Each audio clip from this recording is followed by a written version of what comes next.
Now we are waiting for Brandon Sparks, first guest of Growing Pains here on TwinkieTube. I'm not sure where he is right now. I sent the invite. Possibly in his spam folder. Oh, it sounds like he's making his way in as we speak. This is great. This is really good. I'm really excited.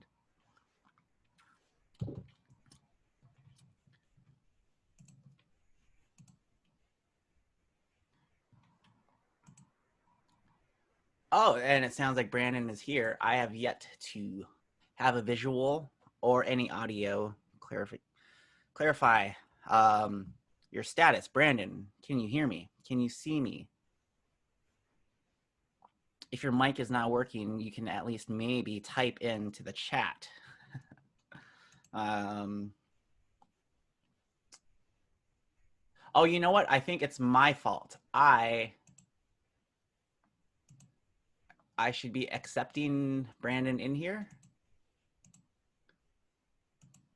Because it says Brandon is waiting. Oh, okay. It was totally my fault.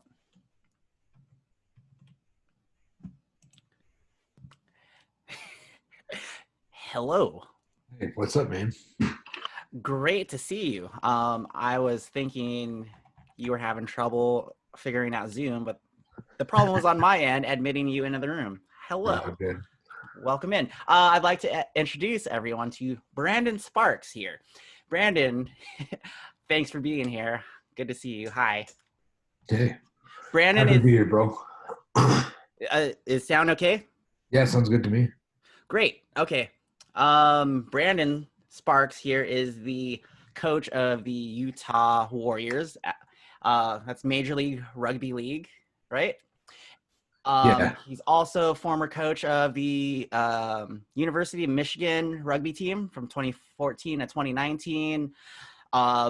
Also, in your very long bio, you coached the USA Rugby AIG Women's Collegiate All-American Sevens team and many more other teams, I assume, that is not listed here. Yeah. And you're also the founder of Legacy Academy, which I hope you'd be able to talk to us about a bit. Yeah, of course, man. I'm here to talk about whatever you want to talk about. Great. Sounds good. It's been years since I talked to you. Good to see you. Nice to see you. So it's COVID era, 2020, and I know that you were looking forward to playing a season of rugby this year, and I think you guys actually got to do it a little bit, correct? Yeah, we got through like 5 weeks. Okay. Was any of this after shelter in place with modified rules and protocol, or was this cut short just right when all the chaos came out and we all had to shelter in place? So, I mean, what we did was we were tracking it. We were tracking it for months, like as it was starting to come out. You know, obviously with our sport being a global sport, you started to kind of see it pop up in Australia and New Zealand, and you're like, okay, and you waited and we waited, and you know, I remember it got to England, and once it got to England, you know, they ended up canceling their pro season. And we started to be okay, you know, like we got to start being careful. We got to put in testing protocols. We got, you know, all necessary things that you see in today's day and age. Yeah. How then, early did they stop, or how early were they noticing things and making changes to the sport? I mean, I would say probably like week 2. It was almost like immediately once we realized that there was probably like when, you know, we followed it pretty closely when the media started to report on it. But, you know, the first professional sports team in America to have a player test positive was actually the Utah Jazz. So yeah, well, yeah. So like right Wow. when it's in your backyard, and that was pretty much the nail in the coffin for our season. Is, you know, it was almost like a wait and see game because we had talked to people in the NFL, the NBA, the NHL, and we were just waiting to see what was going to happen, and like who was going to be the first if it happened at all. and once it was the NBA, and once it was the Utah Jazz that had multiple players test positive, that's when it was finally the end. The good thing about us is that we were one of the only professional leagues for rugby to pay their players their full salary too. So I guess if the season had to end the way that it ended, I'm happy that the players got out with what they needed. That's great. So you wanted to take care of everyone who had to deal with that hardship for this season. Yeah. Um, as director of rugby for the team, how do you shift into you're supposed to be having a season and playing and like everything's supposed to be as usual? How do you go on and spend the time now during the season? Is there still practices? Is the team still working together in some capacity? Or do you just like say we're on pause? Well, maybe see you guys next season. I mean, surprisingly, I'm actually more busy now than I was in season. Okay. Like with the collegiate draft, with like COVID, it's kind of shaken up the entire player market. With guys leaving teams or opportunities for guys falling through and suddenly them needing a last minute deal. So, a lot of my time is spent scouting and recruiting players. And we're back to playing rugby here in Utah. And we actually have fans in stands with limited capacity. So I'm coaching our developmental team currently. And we actually have our first game Friday night, which was just a sellout of 600 people in our $5,000 or 5,000 seat stadium.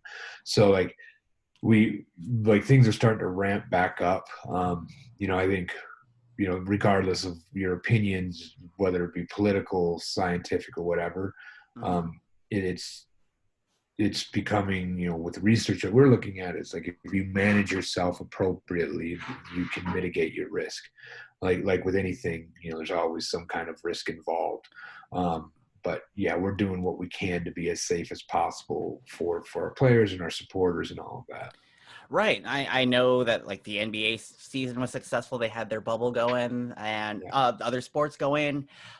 Were you guys thinking that you would try to implement some kind of safety protocol and keep the season going, or it just didn't work out, or what happened with this season? Well, I mean, for us, with a lot of our guys being not from America, and that it's not just us in Utah, but the league as a whole, the best thing that we could have done was to cancel that season and let those guys home. Otherwise, they would have been trapped here. Wow. Yeah. Unfortunately, we did have one Fijian that was here for almost 8 months after the season because it couldn't get back home. So, you kind of have to balance the humanity of the situation versus the competitive and commercial situation. And luckily, the leadership did a great job and made the call and got them out of here and got them home to their families. Wow, that's very interesting. And you bring up the internationalness of rugby. Something I equate to soccer or football. Very worldly sport. Okay, so you actually mentioned that you are coaching as well. I was not aware that you were still coaching. I figured since you are in the director role that you would be just in different roles, but that's cool because I was going to ask you if you miss coaching and you miss like the game or player part of, but it sounds like you are still involved in that a lot. Yeah, it wasn't by design, but yeah, I'm back involved. This year, I'll hand off the reins. After this year, I'll hand off the reins to the coaching role of this development team to somebody else. But with it being a launch year, we felt as an organization it would be best for me to lead the charge. So that's why I'm back in a coaching role. That's great, and I assume that I assume that's a strength of yours. I assume you really like to just work with athletes and help cultivate the whole thing, the whole reason why you have legacy going on. Could you talk to us a little bit about legacy? Because I was watching your social media earlier today, and I think you had posted that you guys were to have an announcement today.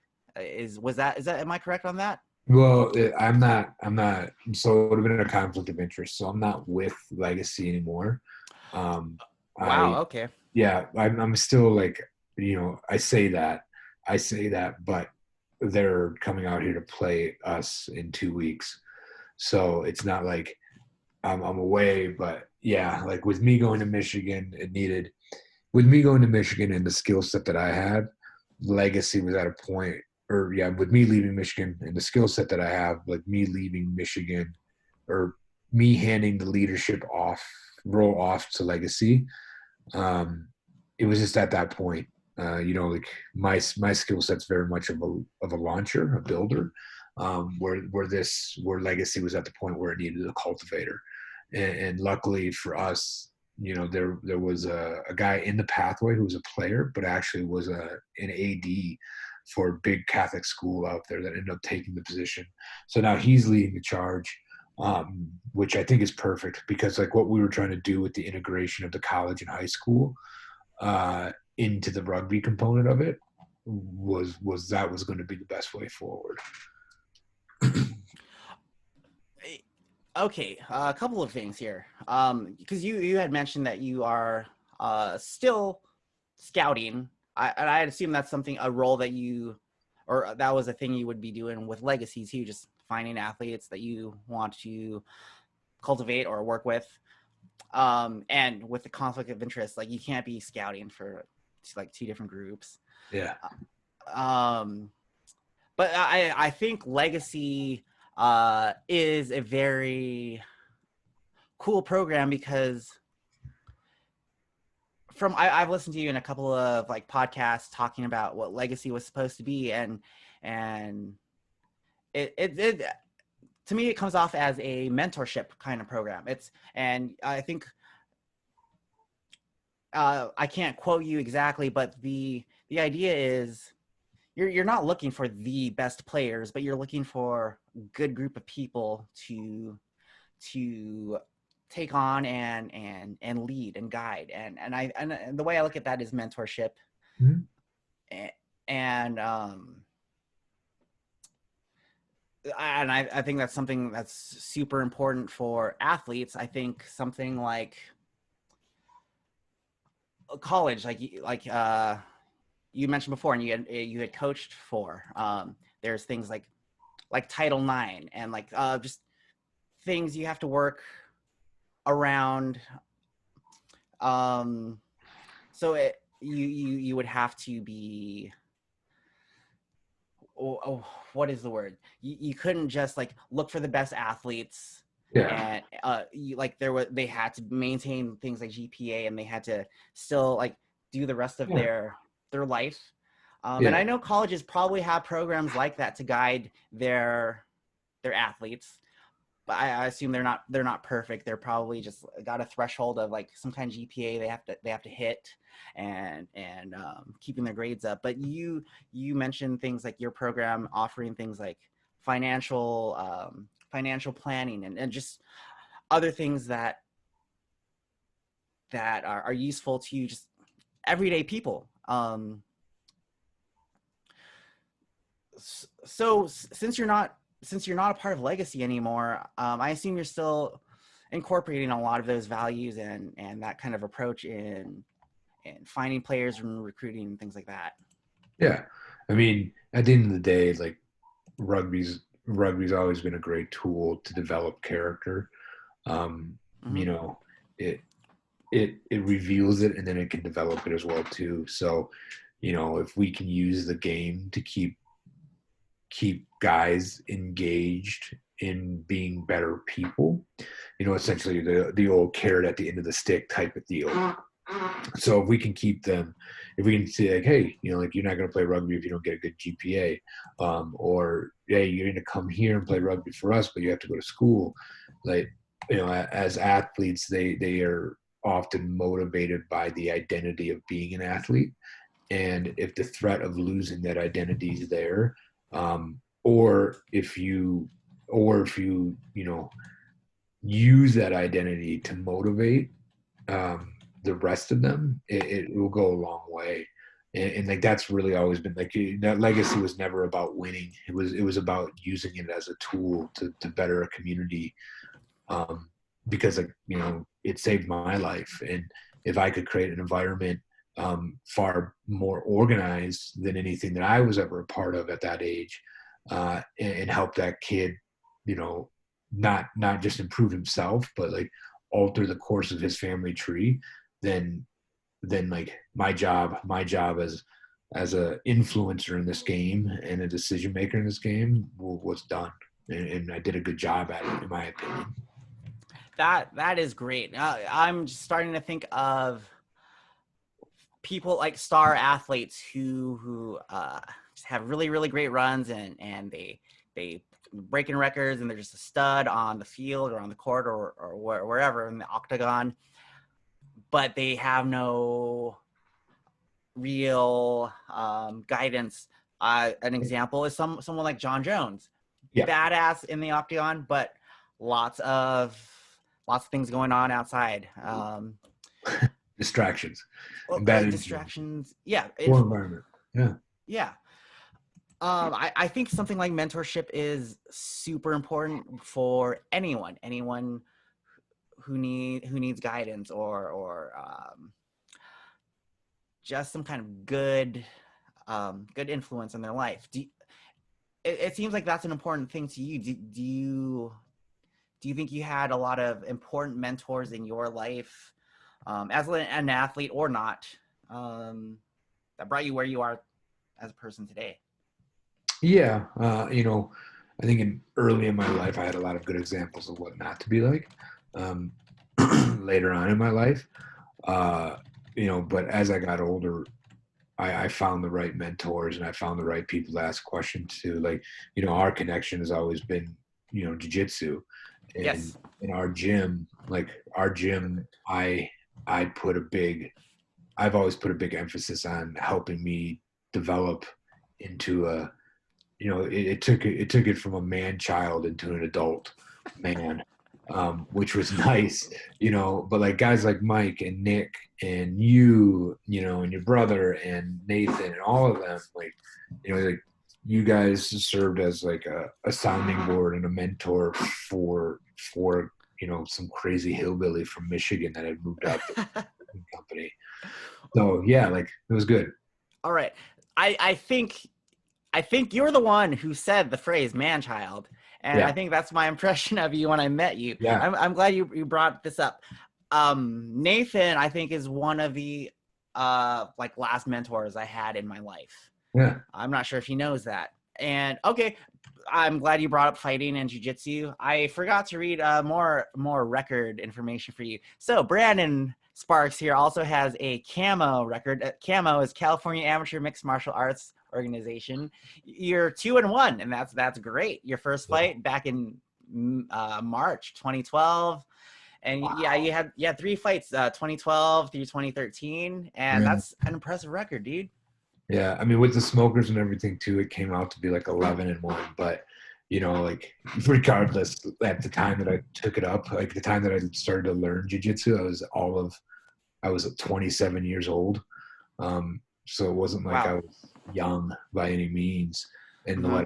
my first fight was only 3 months into ever like thinking about jujitsu or combat sports. Right. So yeah, it was that. I still roll to this day. It's like a form of Fuck yoga yeah. for me. Mm-hmm. Yeah, like Nathan awarded me my purple belt, my white belt, my blue belt. You guys were all there when it happened. So like, Yeah, that's right. yeah, man. Let me. I'm not sure if this is showing up on the screen for you. Is this working? You see this? Yeah, yeah. That's there you are. That's you in your first MMA fight. Sorry I missed it, but there was a lot of people in the gym wearing Team Sparks shirts Yeah, after this, and I was bummed because I missed it and I never got one of those. I would yeah. be wearing it right now if I could. The funny story about that fight is, so like that wasn't the guy I was supposed to fight. Do you know this story? Have you heard this story before? As far as I know, that I just know that he's not the same weight class as you, right? Yeah. Yeah, that's Yeah. as much as I know, and that's the nature of these amateur, like crazy events that get put together like this. Yeah. Yeah. We were supposed to fight. I was supposed to fight another guy, and that dude talked a whole bunch of shit on Twitter and everything Oh about, shit. like, Okay. and it's like, as an older person at that time, like I was 27. It's like, all right, man, like I have more important things to do than engage in, a Twitter beef. But then I show up that day and the dude drops. Um, he Wow. drops, and they're like, "Hey, would you want to fight this guy Miguel?" And I was like, "Yeah, sure." Is it still going to be at 185? And they're like, "Yeah, he should be fine to get to 185." I was on point on weight, and then we go up to the scales, and like he weighed in first. He was blue, I was red. He weighed in first, and like I remember watching him take off his clothes and we stand in his underwear. I'm like, there's no way that dude is sub at 200. Like, Yeah. there's no way. Look at this guy. Yeah. I think he weighed in at like 210. So then, like, I don't even get undressed. Nathan and Nick give me their keys and wallets and cell phones and like put them in the back of my hoodie to like try to get me on weight. And I step on the scale, I'm like 190. I'm like 190 even. Mm-hmm. Which, like I'm 6'4", my walking around weight's like 240. Like I You're was, pretty lean. Yeah. yeah, I was pretty pissed at this point. So like, and then the commission's like, oh, we're not gonna let you fight him unless you're within 10 pounds. So I'm Oh, like, all right, okay. give me 2 hours. Like, give me 2 hours. Let me like rehydrate. Let me eat some food. Let me see what I can do. And so we get to this point where like I'm still 5 pounds short of that 10-pound threshold. So again, we grab everything that we can. We find a bag of screws. And we take that bag of screws and we put it into my cup. And like that's how I ended up making up that 10-pound difference to be able to fight that dude in that first fight. This is what I call perseverance and will. Like you're not gonna let something like weight, being underweight, let you like stay out of this competition that you like spent a lot of time getting ready for. Yeah. Yeah. It was a good time, man. I miss those days. And like, Yeah. every now and again, I'm like, oh, maybe I would like to do one more fight, but I'm close to 40 now. And like, now, like I'll roll with like a 21-year-old in the jiu-jitsu gym, and I get smoked. Like I can do all right, but like there's a different mindset when you're that young. How annoying is that? Yeah. Yeah. I'll still roll sometimes and it's not like the old days, but I love it still. I'm glad to know that you're still rolling. That's cool. Mhm. Yeah. You mentioned when you came in, do you remember what year it was when you found Ronin and you joined us? It was 2012. It wasn't. I had moved to California. No, no, no, no. No. It was like maybe '08. That's when you came into California? I think so. Yeah, because I But think my last fight was in 2012. yeah, your first fight was in 2012, and I don't think you were working with us for that long No, before no, you I had was your only first there fight. for a couple months. Yeah, man, it's all a blur. I think, yeah, it might have been. It might have been 2012 then. No, it was 2012 because I moved back to America in '07. Spent 4 years, '08 to 12 in Boston, and then yeah, so it was 2012 was when I walked in that gym. So 8 years ago now. Here's a quick snap of us sparring. You can see that size difference we got going there. Yeah. Hands down, letting me just land the jab. I don't Um, think I was letting you land that jab. I think you always had that. I Thank you, think you sir. always had that mysterious overhand left. It's the most important punch, man. That jab is my favorite punch. And I will mention you coming into Ronin into the gym was okay. I'll rewind. Being in jujitsu, being there for so long was the first time I was able to identify as an athlete. I think I learned in my like kinesiology, sociology classes that it takes about 2 years for you to start identifying as something like that if you're Yeah, doing it for that long. yeah, And I felt like awesome being there for that long. But you were the first person to come in, I think, and bring a team vibe to the yeah, place. yeah. I think you were the only one who was that hardcore and dedicated to training and competing. Yeah. Which rubbed off, I think, on a lot of people. That was what started me. That's what got me into going into those like 6 or 7 Yeah. a.m. Yeah. training sessions that you were doing, and then you were doing like 2 a days or maybe Yep. more, and I started doing that too, and that was a big payoff. Yeah. And I feel like when you came into the gym, that it changed the vibe for me, and I was like into it. It was the first time I felt like an athlete or part of a team. The only other time I felt like I was on it, like a manly team Yeah. like that, was like when I was like in EMT school or something like that. Yeah. Yeah. Yeah. Um, um, it was always a pleasure training with you. I don't know if I showed this yet. You see this? Yeah, those are always, yeah, I use those all the time for like my professional, like when I present to like professional coaching groups and everything. Like, I Okay, always yeah. yeah, I'm always like, oh yeah, there's another one with Rami where I'm always just like, yeah, man, these were my boys, and like I've always been dedicated to jiu-jitsu, and yeah, so those photos are always in my Rolodex of things that you. That's the one. That Yep, must be this yep, one, right? yep. Yeah. See, and this started a trend too. I don't know. Everyone started to think they were models or something like that. So we got I Mike think it started here. with Mike, if I'm honest. I think it was Mike. I think I went with Mike. I think Mike set the tone for the you got to look good to roll good mindset. Yeah, yeah. That's why I bought those unicorn Yeah, man. pony pants. Um, a lot of good times there, and I wanted to show you this. We didn't have a lot of one-on-one matches, but we did have a knife fight. I remember that knife fight. Yeah. It's the very first time I ever had a knife fight, and this is a big question in jiu-jitsu. People talk about sport jiu-jitsu versus self-defense jiu-jitsu, and how Yeah. like, hey, this shit doesn't work in the streets. You can't be pulling guard or laying down on the street. And I think I proved how bad of an idea that is in this fight, because anytime I try to pull guard, and that's open invitation to just stab the hell out Yep. of me. Yep. I mean, I like the tactic of trying to slice the Achilles with the knife was the low attack, get below the guard. Yeah, I want to hit the thing that will bleed the most and Yeah. that you can't like survive from. Yeah. Man, I miss that place. I miss that place. I miss those guys. I miss the girls. I miss him. I miss all that stuff. Like that was such a fun time in my Yeah, life because like I moved there without knowing a single soul. That was the furthest west I've ever been. And like, you guys gave me a community and a home and a group of friends that like, made my time in California. Like you guys are on par. Like you guys are on, like I met my wife in California and you guys are on yeah, par, right. like that memory. And I'll be honest, like it's the only time that I've ever actually, like the last training session that I had there, it was the only time that I've ever cried from leaving a team. I remember walking out, Bree, my fiance, now my wife at the time, like I remember just like she hugging me and I was just sobbing because I was like, oh man, like I'm not gonna miss a lot of things from this place, but I'm Yeah, definitely gonna miss that group of people. yeah, dude, we definitely missed you. I missed that place every day. It was really hard when Nathan closed down. I do remember you did leave before we shut down. Yeah. Um,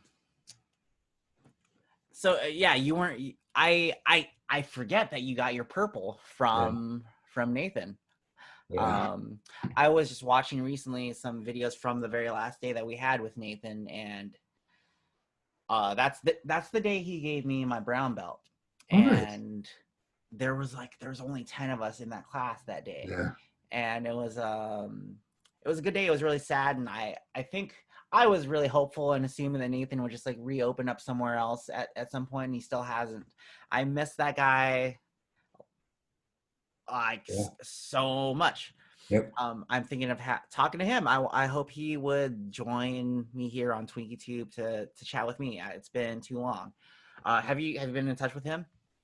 We've exchanged texts every now and again. Yeah, Yeah.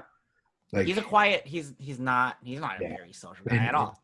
and I know that. And like, him and Elizabeth will always be very close to me.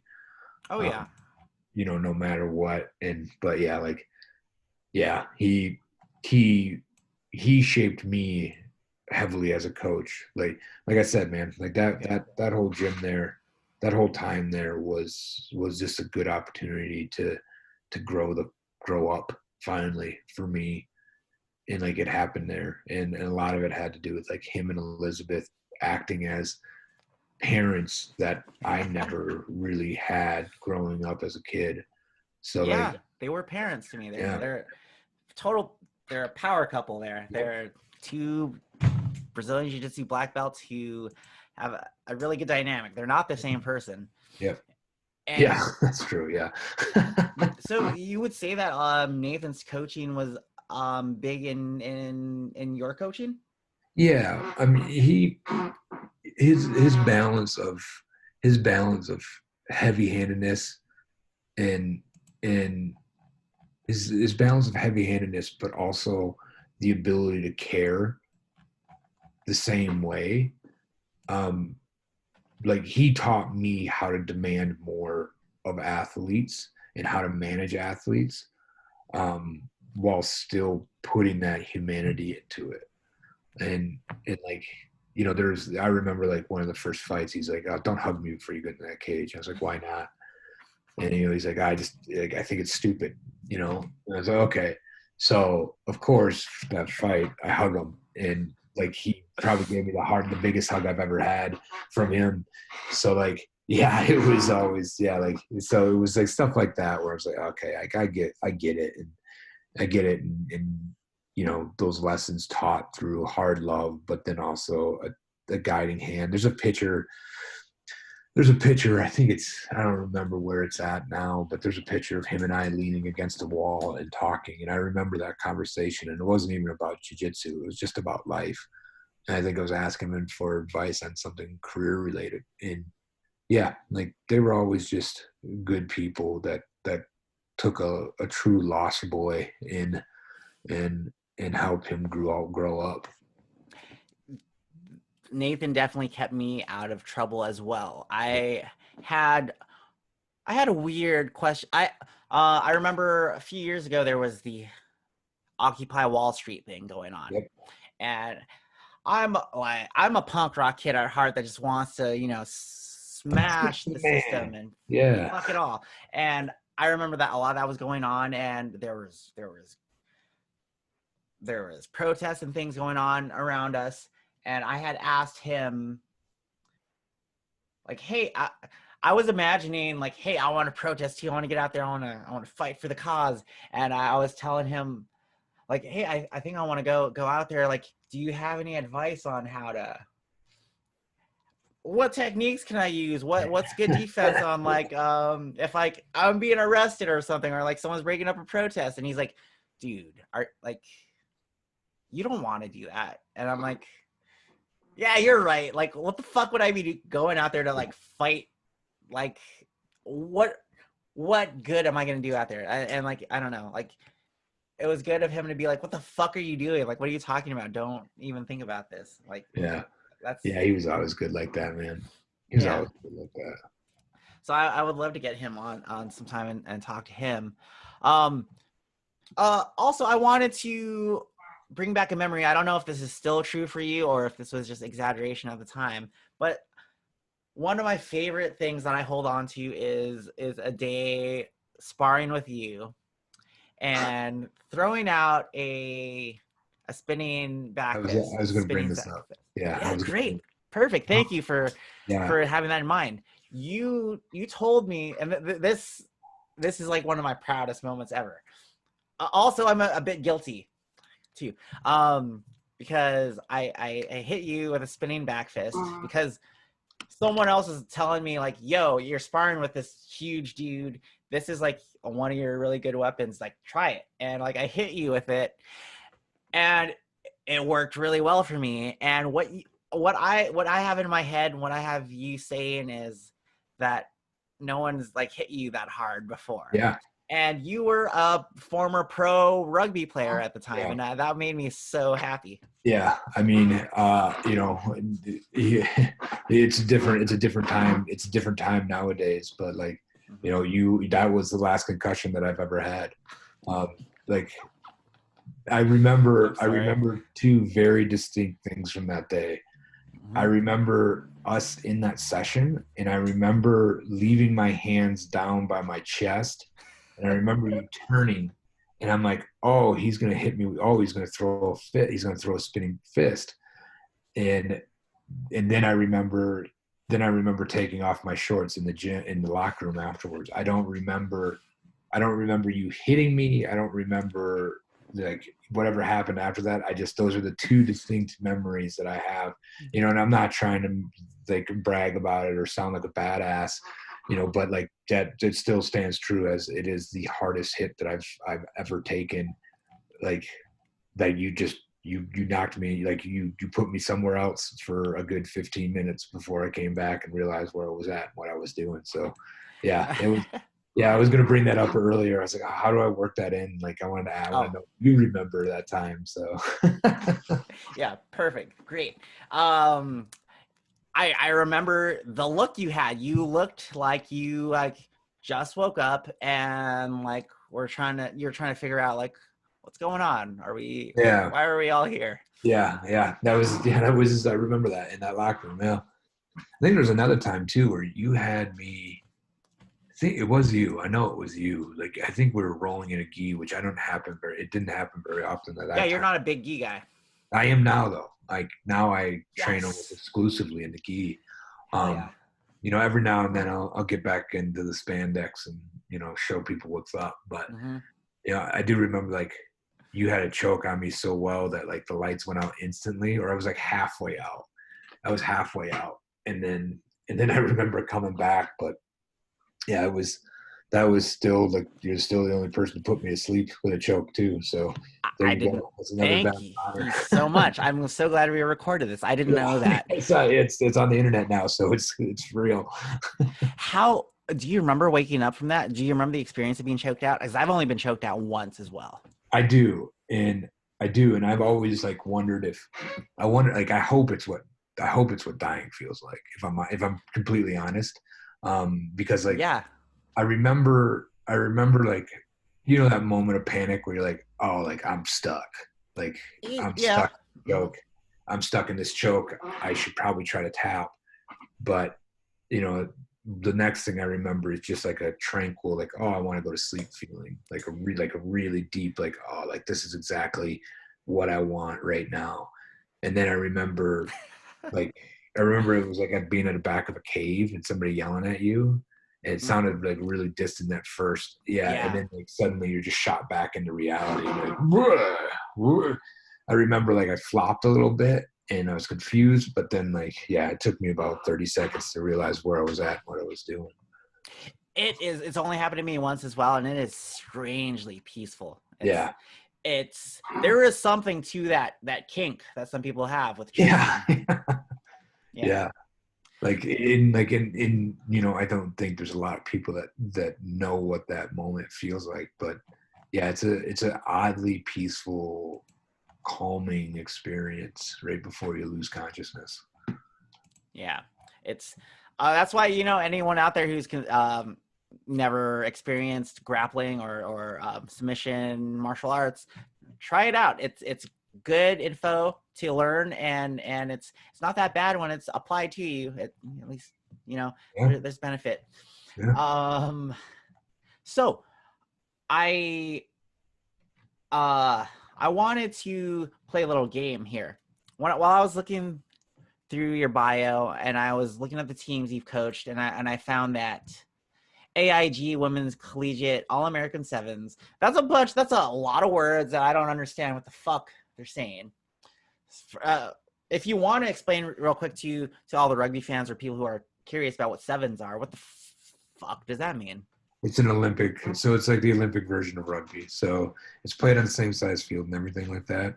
There's like the traditional format, which is 15s, which 10 years Okay. ago that's what most anybody had seen. But with sevens and the popularity of it, likelihood that people have seen sevens over 15s is even more likely.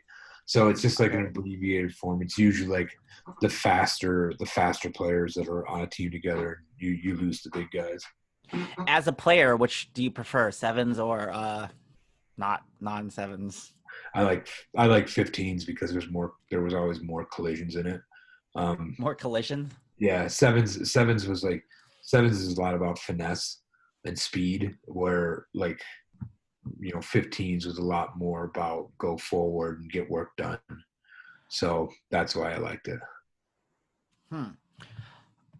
But in both approaches, strategy is still important. I assume Yeah, sevens yeah, is not just yeah. I like mean, with tough sevens, and like like yeah, like sevens, you can do a lot more if you're better. Like if you've got 12 athletes that are better than the other 12 athletes, you're going to probably win that game because it allows for a lot more room for an athlete to be successful in it.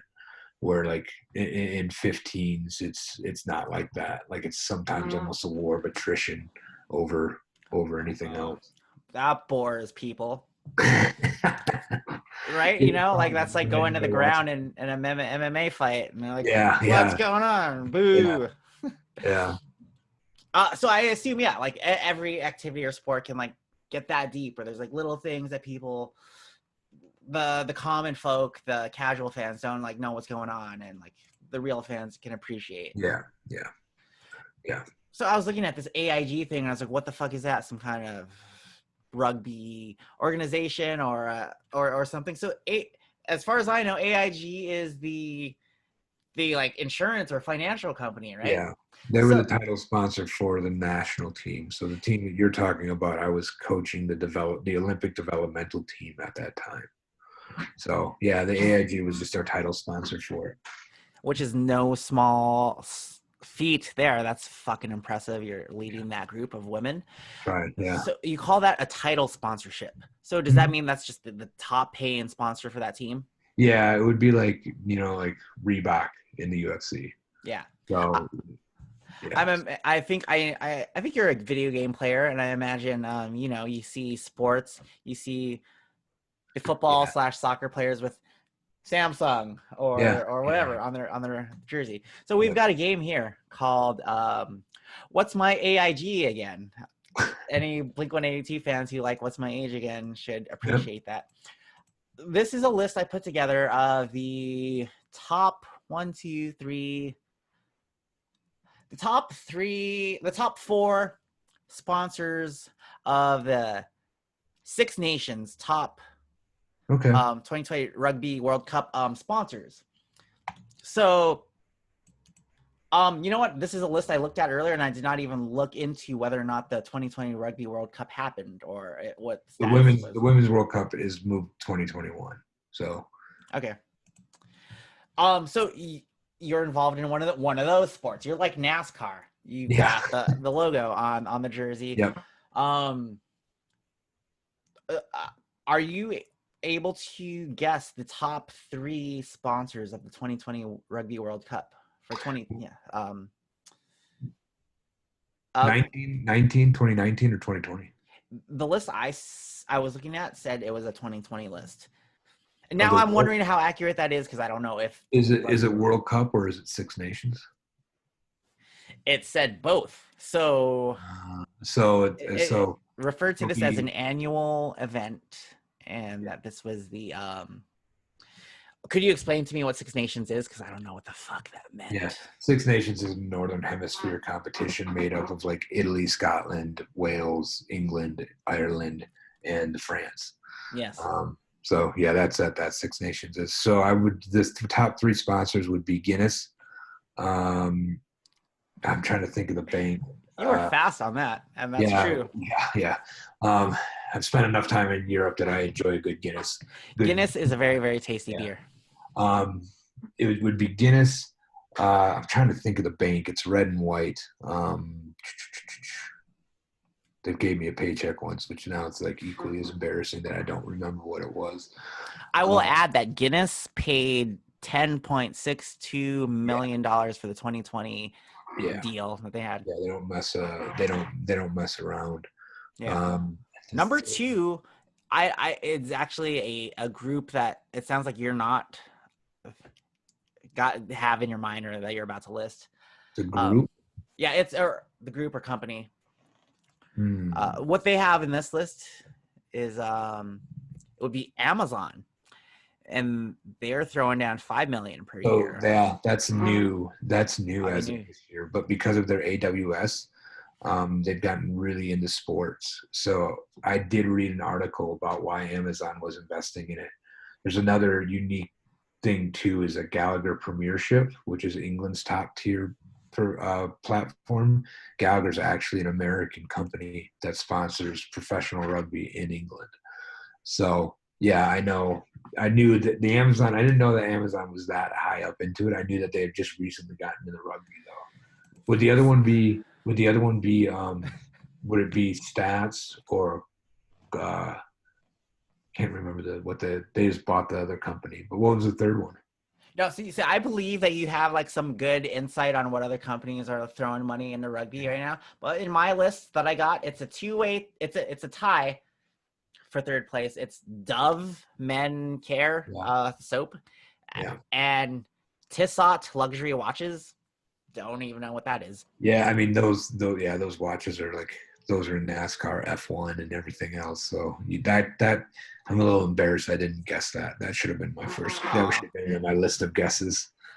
Okay, this is a second game that I had set up that I didn't think you would get to. Do you want to list the top two or top three teams that in terms of sponsorship money that they made, the top earning teams as far as sponsorships for the 2026 Nations Oh, what is that's this? It says Rugby World Cup.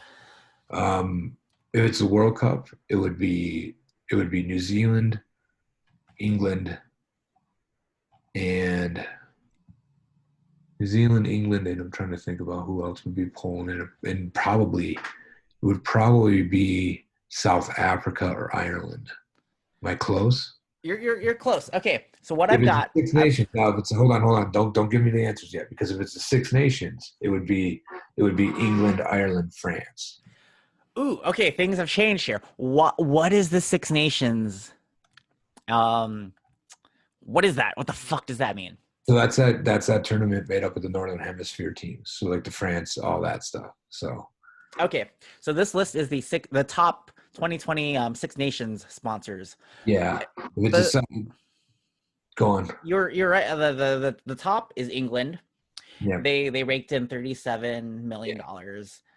Wales was second. They raked in 31 million. yeah. They're sneaky. The Welsh are always so sneaky with that. How is Wales not England? Are they not the same They're fucking? not. There's like a. It's like yeah. It's a weird. You can freely go to and from, but yeah, Please don't hate us, international viewers. This is nothing about like where we're yeah. from. Unless Uh, you're French, you can hate me if you're French. I'm okay with that. France was in third place, Yeah, yeah, and their top list of sponsors is nothing I've ever heard of. yeah. After France was Scotland, Ireland, and Italy. I didn't think Ireland would be that far down the list. That's good though. Right. Okay. So also I would like you to participate in this little thought experiment. If some okay, I'll preface this with uh when I was going to school on the campus of SF State, they would have the rugby team trying to recruit, and Yeah, they told me they reached out to me and they told me they thought, based on nothing, just based on looking at me, they thought like, oh, like you do well, you'd have fun, and like you'd be good on the team. A couple of questions on that. Is there anyone that's playing rugby that's like 5'6", 5'7", and like 160-ish pounds? yeah. Oh yeah. Actually, he just got caps for Samo at the last World Cup. So yeah, What am I supposed to be doing on the field? you'd be a scrum half probably. What's my goal? What's my job there? You would essentially be like I'm trying to think like you'd almost be like a cross between a quarterback and a running back if you wanted to put it into American term like sports vernacular. So Okay. directing traffic, distributing, telling people what to do. So now that we've established that maybe I fit into the rugby world, say one day some weird ass team thinks that they should be recruiting me to play on their team. That's a weird ass team. What 3 sponsors are on that team's jersey? For What the? you? Yeah, yeah. What team is Ooh, recruiting me? I mean, And Venom, of course. oh, great. Not even Of course. Hayabusa. Yeah. Well, wait, no, no, no. You know, what? Let's scrap that. Let's scrap Venom. Okay, thanks. The It's too macho for me. that lucky pony club of the of the Yeah, of the rainbow unicorn that is. Yeah, flashcards that I always wear. I So think they're it's Pony Gear Grappling Club or something yeah, it's to that something effect. like that. But they're definitely involved, and they've like designed the kit, and it's like fluorescent color. It's like hot fluorescent colors, like Yeah, Miami Vice, awesome level. yeah. What are you playing nowadays? What games are you playing nowadays? Uh Good question. I'm playing Red Dead Redemption. I'm playing a game called Sumo Circle.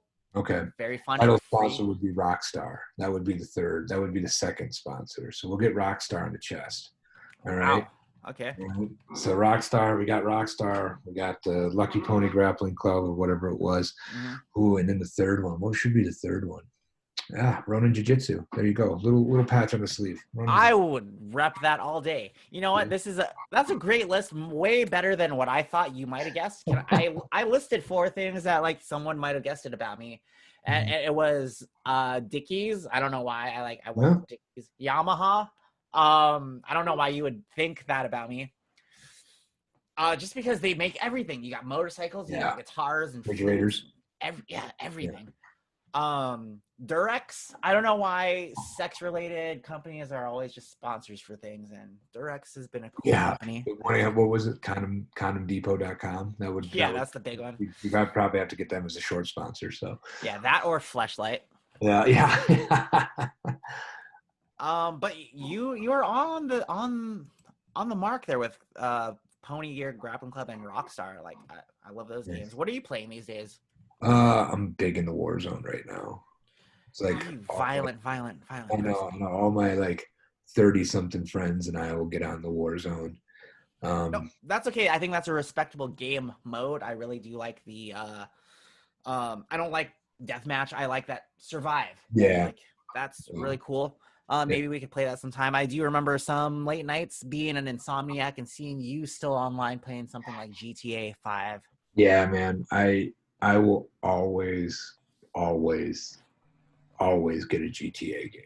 Yeah. Like, there's nothing better than like being a professional and being like, you know what, I need to de-stress. I'm gonna get on GTA and like get a jet and blow up tanks and have a grand old time like that. So yeah, I love GTA 5, man. That's still a great game. That's going to be one of the flagship games on PS5 still. That's Isn't crazy. it crazy that we're still talking about GTA 5 and it's Yeah. now been on 3 different It PlayStations? came out years ago. Okay, this is really embarrassing. This is stupid. I have to pee right now, but I was trying to end this show with you. But hold on, So please we'll hold end on it. for like No, a no, we minute. can let's just end it. Let's just end it. I'm gonna Okay, go let's end yeah. it. I gotta pee. This is the weirdest ending right now. I will talk to you later, dude. All right, bro. But Nice fuck. talking to you. Have a All good right. one.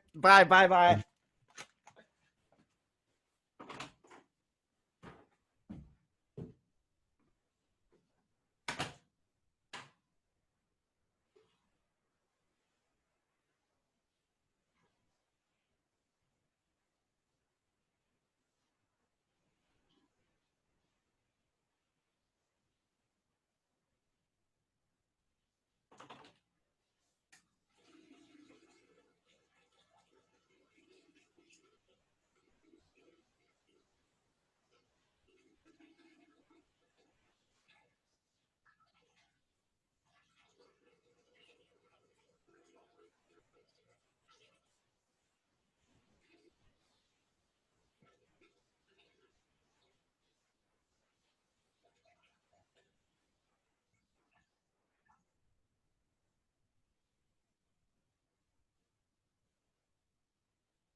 Oh my god. What a stupid way to end a podcast. Hey, this has been Twinkie Tube. This is Growing Pains. I just spoke to Brandon Sparks. Talked about a lot. We did not get to specifically highlight any growing pains Um, but I just could not hold my pee in, and I had to end that episode. Thanks for watching the first episode, and we'll have more of this. Wow, I didn't think I'd have to end the episode alone. So, please stick around and subscribe. Do whatever you have to do. Bookmark this. Write down the link. Every single letter. Type it in completely next time you want to come in and check out the channel. Soon we're going to have more people to talk to, and I am really excited for you to be able to be here and see it. Coming up in future talks and interviews and chats here on Growing Pains, we're going to have No Name from, you know him from Live 105, from Alice, from K-Fog, from various different TV projects like the Kofi creepy movie Fun Time, and or that dance show that they had, like that's like Soul Train, but it's more the local version of Soul Train here in the Bay Area that they would record in SF. And some other stuff. He does everything. He's a great guy. I'm also gonna have old buddy Dan Biernowski. He's a guitarist in the band Pressure Cracks. He's starting to make his own guitar pedals and sell those. If any of you are interested in fucking around with the guitar sounds, you might like that episode when I talk to him. I'm going to have Big Smooth, Alex Watson, another old radio friend. He's got a beer podcast coming out now, and he's just a pleasure to talk to. He loves Disney, and he has a great voice, and you just love to hear that. You don't even have to worry about what we're talking about. Soon, also, I'm gonna have Sir Jim McAlpine, Snowball Jim. Jim is the founder of the 420 games, big 420 cannabis entrepreneur, and I'm excited to talk to him soon. Again, this is Twinkie Tube. I'm Twinkie. I don't know what else I have to tell you. Please come back for more. This has been Growing Pains, but that's not the only thing you have to expose yourself. That's not the only thing we offer here at Twinkie Tube. We got Growing Pains, we got me gaming, we got me playing stupid covers, and so much more to come. Okay, bye. I'm getting out of here. Thanks. This was the very first chat here on Growing Pains, and I'm happy with how it went. And until next time, I don't have a slogan or catchphrase. I got jack it up, and I think that's stupid. So we'll make another one next time. Okay, bye.